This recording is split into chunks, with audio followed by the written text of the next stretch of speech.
भाषा, व्याकरण, बोली तथा लिपि। पाठ से जुड़िए। भाषा। इस चित्र को ध्यान से देखने पर स्पष्ट है कि युद्ध भूमि में शत्रु पक्ष की तरफ से लड़ने पर भी अर्जुन पितामह को प्रणाम करके उनके प्रति अपनी श्रद्धा को प्रकट कर रहा है। पितामह उसे आशीर्वाद देते हुए दिखाए गए हैं। इस चित्र से दो बातें स्पष्ट होती हैं। अर्जुन पितामह के प्रति सम्मान के भाव रखता है, किंतु वह अपने मन के भावों को सिर्फ संकेतों से ही स्पष्ट कर रहा है। पितामह अर्जुन से मिले सम्मान का उत्तर शब्दों में देते हैं।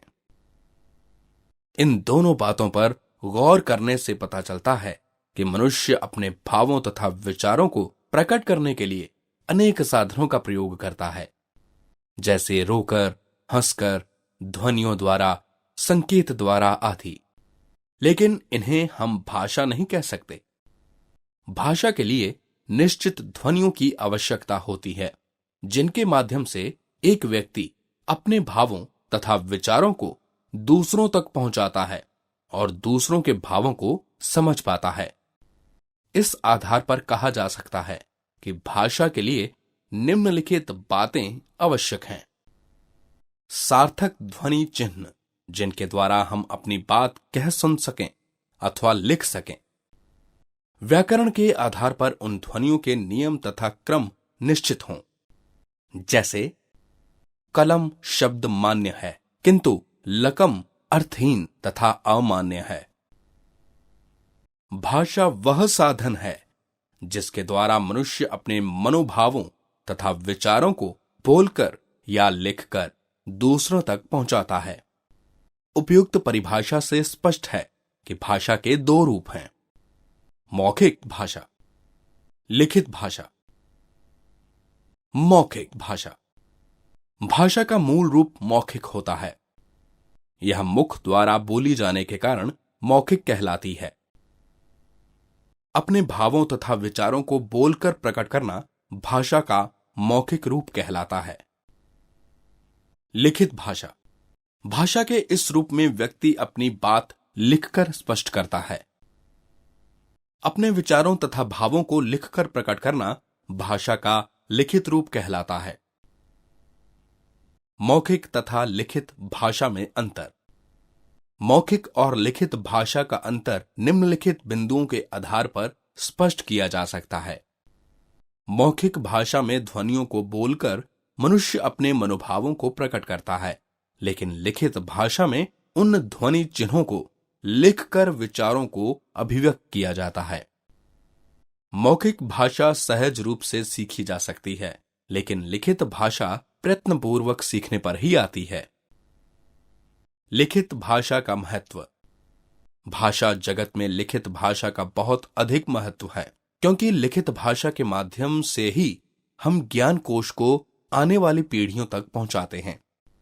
रामायण, रामचरितमानस, महाभारत जैसे पौराणिक ग्रंथ हम आज पढ़ पाते हैं, क्योंकि भूतकाल ने उसका लिखित रूप हमें सौंपा। विज्ञान, गणित, ज्योतिष विद्या के विषय में जानकारी इसलिए वर्तमान जान पा रहा है या भविष्य जानेगा, क्योंकि उनके लिखित रूप उपलब्ध हैं। मातृभाषा। भाषा का वह रूप जिसे बच्चा सर्वप्रथम अपनी मां तथा परिवार से सीखता है, मातृभाषा कहलाती है। जैसे पंजाब में रहने वाले बच्चे की मातृभाषा पंजाबी, गुजरात में रहने वाले की गुजराती है। भारतीय भाषाएं। हमारे यहां एक कहावत है, कोस कोस पर बदले पानी, 4 कोस पर वाणी। भारत एक ऐसा देश है जहां भिन्नता से एकता है। भाषा की दृष्टि से भी यहां विभिन्नता है। यहां हर राज्य की अपनी भाषा है। जैसे असम की असमिया, तमिलनाडु की तमिल, उड़ीसा की उड़ीसी, गुजरात की गुजराती है। हिंदी हमारी राजभाषा है और राष्ट्रभाषा है। यह अधिकांश भारत में बोली और लिखी जाती है। भारतीय संविधान द्वारा 22 भाषाओं को मान्यता दी गई है। हिंदी, गुजराती, पंजाबी, संस्कृत, कश्मीरी, सिंधी, उर्दू, तमिल, मलयालम, उड़िया, तेलुगु, मणिपुरी, असमिया, मराठी, कोंकणी, कन्नड़, बांग्ला, नेपाली, मैथिली, डोगरी, संथाली, बोडो। राज्य भाषाएं: बंगाल बांग्ला, पंजाब पंजाबी, गुजरात गुजराती, तमिलनाडु तमिल, आंध्र प्रदेश तेलुगु, असम असमिया, उड़ीसा ओडिसी। भारतीय भाषाओं के अतिरिक्त यदि हम विश्व की बात करें तो ज्ञात होता है विश्व भर में अनेक भाषाएं बोली जाती हैं, जैसे अंग्रेजी, जर्मन, चीनी, फ्रेंच, रूसी, उर्दू, अरबी आदि। वस्तुतः हर देश की अपनी भाषा होती है जिसके माध्यम से हम उस देश की संस्कृति और सभ्यता को समझ सकते हैं। व्याकरण: प्रत्येक भाषा के अपने नियम होते हैं। व्याकरण उन नियमों को एक स्थान पर इकट्ठा करके उन्हें पाठकों तक पहुंचाता है और समाज में उस भाषा का मानक रूप प्रतिष्ठित करता है। व्याकरण वह ग्रंथ है जो हमें किसी भाषा की शुद्धता के नियम सिखाता है। किसी भी भाषा के शुद्ध रूप का ज्ञान प्राप्त करने के लिए उसके व्याकरण का गहन अध्ययन आवश्यक है। व्याकरण के बिना भाषा का शुद्ध प्रयोग असंभव है। व्याकरण से ही किसी भाषा में स्थिरता, शुद्धता तथा मानकता आती है। किसी भी व्याकरण में हम भाषा पर विचार निम्नलिखित स्तरों पर करते हैं: वर्ण विचार, शब्द विचार, वाक्य विचार। वर्ण स्तर पर इसके अंतर्गत वर्णों के आकार, उच्चारण तथा व्यवस्था के बारे में विचार किया जाता है।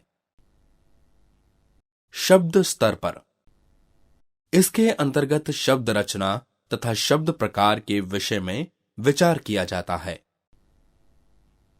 वाक्य स्तर पर इसके अंतर्गत वाक्य भेद, वाक्य संश्लेषण, वाक्य विश्लेषण तथा विराम चिन्हों पर विचार किया जाता है। बोली: किसी क्षेत्र विशेष में बोली जाने वाली भाषा को बोली कहते हैं। यह भाषा की अपेक्षा सीमित भाग में ही बोली जाती है। इसका प्रयोग सरकारी कामकाज तथा साहित्य लेखन में नहीं होता।